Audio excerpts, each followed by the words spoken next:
안녕하세요. 이음팀 활동가 배선영입니다. 녹색연합은 법적 권리를 넘어 보편적인 가치로 자연이 파괴되지 않을 스스로 살아갈 권리가 있음을 주장합니다. 하지만 이러한 권리는 종종 쉽게 무너집니다. 특히 인간의 재산권 앞에서, 인간의 행복 추구권 앞에서요. 우리는 자연을, 야생을 어떻게 바라보아야 할까요? 그리고 우리는 야생과 어떻게 공존해야 할까요? 동물권 연구 변호사 단체 PNR에서 활동하는 박주연 변호사는 동물의 삶과 권리가 조금이라도 더 조명받고 동물권에 대한 인식이 나아지길 바라는 마음에서 이 책을 썼다고 합니다. 오스트리아는 이미 1988년 전 세계 최초로 민법에 동물은 물건이 아니다 라고 선언했고 특별한 법적 지위를 동물에게 부여했다는데요. 과연 우리나라는 어떨까요?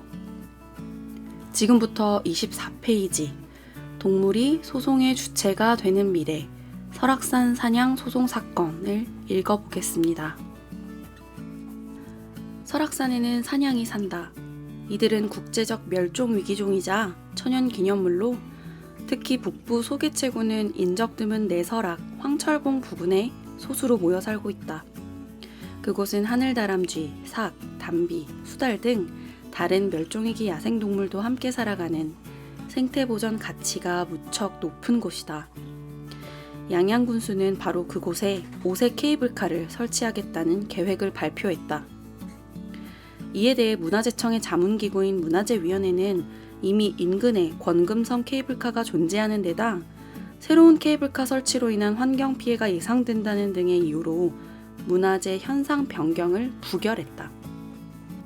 하지만 문화재청이 이를 조건부 허가했고 해당 사업안을 여러 차례 부결시킨 환경부도 박근혜 정부 당시 사업이 탄력을 받게 되자 결국 승인 결정을 내렸다.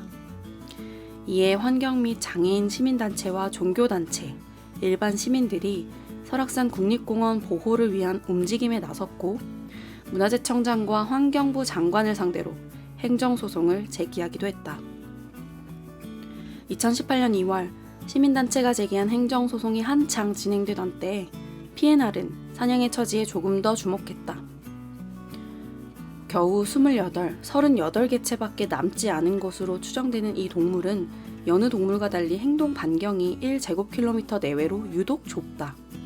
만약 사냥의 서식지 인근에서 케이블카가 신축 공사가 진행된다면 소음과 진동, 서식지 변경 등의 대대적인 변화가 그들의 생태에 악영향을 줄 게 뻔했고 그렇게 되면 사냥의 멸종 속도가 더욱 가속화될 것이었다. 이렇듯 가장 직접적이고 중대한 피해를 입을 수 있는 상황에서도 법인격이 인정되지 않는 사냥은 소송을 제기할 수 없다. 생존권을 위협받는 절체절명의 상황에서도 인간이 소송을 제기해주지 않는 한 권리를 보호받을 길이 전혀 없는 것이다. 미국의 법학자 크리스토퍼 스톤은 이 같은 상황을 공장에 의해 오염되고 있는 호수를 예를 들어 설명한다. 일반적인 경우 인간이 그 오염으로 인해 자신의 이익이 침해받고 있다고 증명함으로써 호수의 오염을 막는 효과를 낼 수 있다. 그러나 이때 호수의 이익은 자신의 권리를 주장할 의지가 있는 인간의 권리에 편승하여 부수적으로 보호될 뿐이다. 사냥 사건 역시 이와 같았다. 설령 인간이 사냥을 대신해 소송을 제기한다 하더라도 그 근거가 되는 권리가 살아갈 권리, 서식지를 침해받지 않을 권리와 같은 동물의 직접적 이익이 아닌 자연 환경을 즐길 권리, 생물 다양성을 연구할 권리와 같이 인간을 위한 우회된 권리라는 한계는 지속될 수밖에 없었다. 우리는 법의 이 같은 한계가 자연과 동물을 제대로 보호하는 데 제약이 된다고 생각했다. 다시 호수 이야기로 돌아가 보자. 만약 법이 호수의 이름으로 후견인이나 대리인을 통해 공장을 상대로 소송을 제기할 수 있도록 한다면 호수는 인간에 의해서가 아니라 사건의 주체로서, 당사자로서 고려될 수 있을 것이다. 이에 PNR은 녹색법률센터 변호사들과 함께 동물이 원고가 되어 자신들의 고유한 이익을 주장하는 일명 설악산 사냥 소송을 진행해 보기로 했다. 사냥 28개체를 원고로 하고 당연히 이들이 법정에 출석할 수는 없으므로 이들의 이익을 가장 잘 대변할 수 있는 후견인을 내세웠다. 또 동물만 원고로 둘 경우 사건이 너무 빨리 각하될 것을 우려해 사냥 등을 연구하는 생태학자 1명도 원고에 포함시켰다. 법리 구성을 위해 외국의 판례와 입법리를 참고했다. 대표적으로 미국에서는 동물에게 소송을 제기할 능력과 자격이 있는지 또 누가 그들을 대변할 수 있는지에 대한 논의가 실제로도 활발히 일어나고 있고 드물지만 동물이 원고로서 자신의 고유한 권리를 침해당했음을 인정받아 승소한 사례도 있다. 또 뉴질랜드의 테아와 투푸아법은 테아와 투푸아라는 강을 법인격이 있는 존재로 규정하고 강이 권리와 의무의 주체로서 후견인을 통해 강을 오염시키는 사람 등을 상대로 소송을 제기할 수 있도록 했다. 국내에선 어땠을까? 동물이 원고가 될 수 있는지에 대해 대법원은 2006년 천성산 도룡뇽 사건 등에서 동물 등 자연물은 소송상 당사자 능력이 없다고 판단한 바 있다. 동물에게 당사자 능력을 인정하는 민법 조항이나 관습법이 없기 때문이다. 그렇다 해도 국내의 특별법과 국제조약을 적극 적용하면 동물의 당사자 능력을 부여할 여지가 아예 없다고도 할 수 없었다. 우리는 사냥이 서식지를 침해받지 않고 생존할 권리, 특히 법정 보호종으로서 보호받을 법률상 이익을 갖고 있고 후견인을 통해 자신의 이익과 그에 대한 침해 금지를 요구할 수 있다고 판단했다. 과거에는 법적으로 보장되지 않았던 개념도 많은 이의 의지와 투쟁 덕에 인정된 것처럼 당사자 능력이 인정되는 범위 역시 시대와 사회에 따라 충분히 확대될 수 있다고 믿었기 때문이다. 도롱뇽 판결이 내려진 지 12년이 지난 현 시점에서 우리는 국내 법원에서도 인간과 비인간 생물의 공존을 위해 법이 어떻게 해석되고 적용되어야 하는지, 이를 위해 어떤 입법적 요구가 필요한지와 같은 논의가 본격화되기를 바랐다.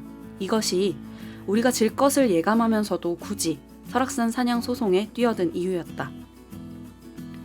소장 접수 2개월여 후 서울행정법원의 담당 재판부는 원고 측에 소송 비용 930만 원을 담보로 미리 내라는 명령을 내렸다.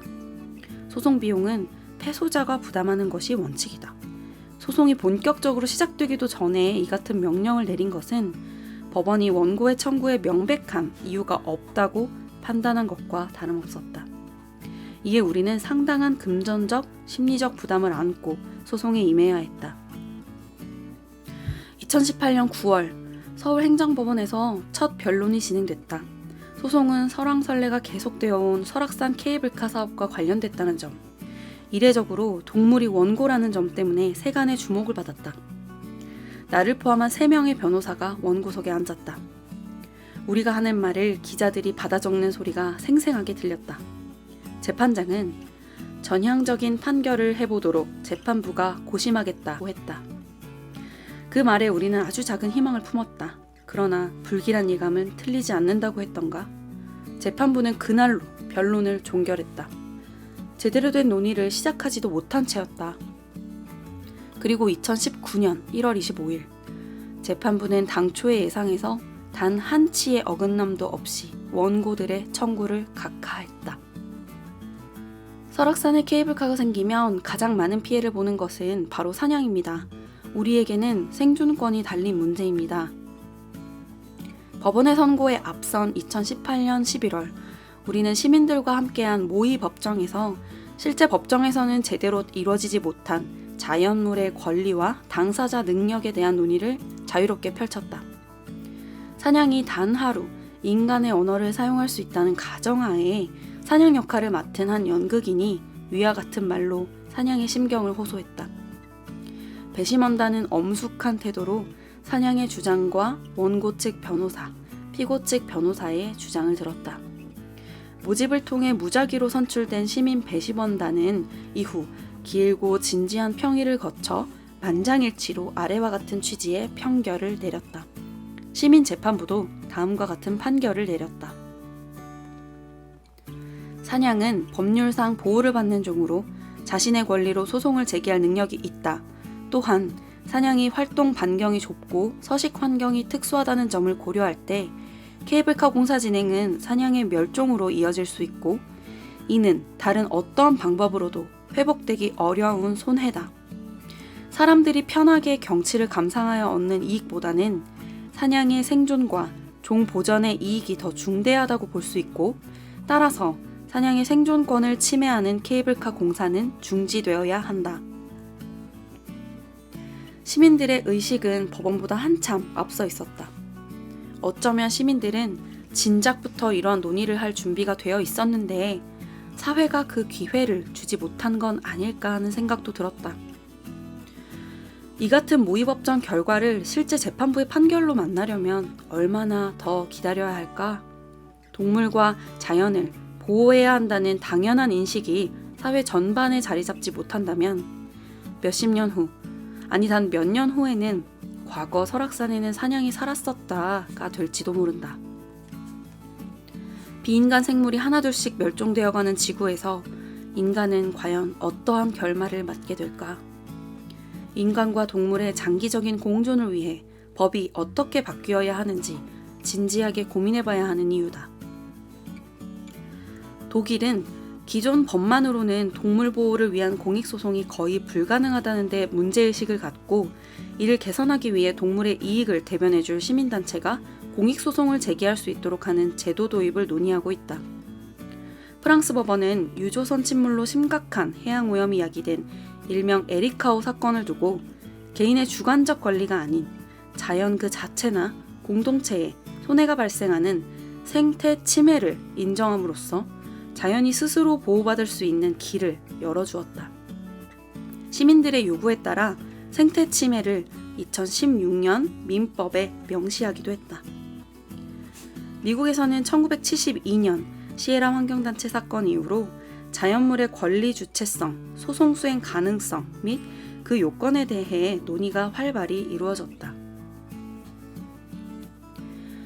이번 소송에서 법원은 과거를 답습하는 판결을 벗어나지 못했다.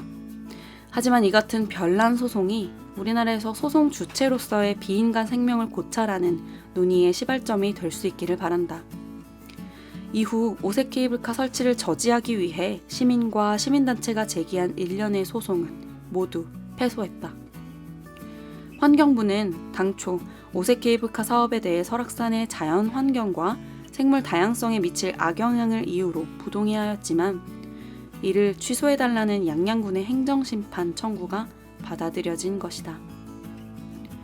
특히 윤석열 정부가 들어선 뒤로 사업 진행은 더욱 탄력을 받았다. 환경부는 2023년 2월 27일 환경영향평가에 대해 최종적으로 조건부 동의 결정을 내렸으며 이로써 오색 케이블카 사업이 확정되었다. 강원도와 양양군은 2023년 연내 착공을 목표로 사업을 추진하고 있다.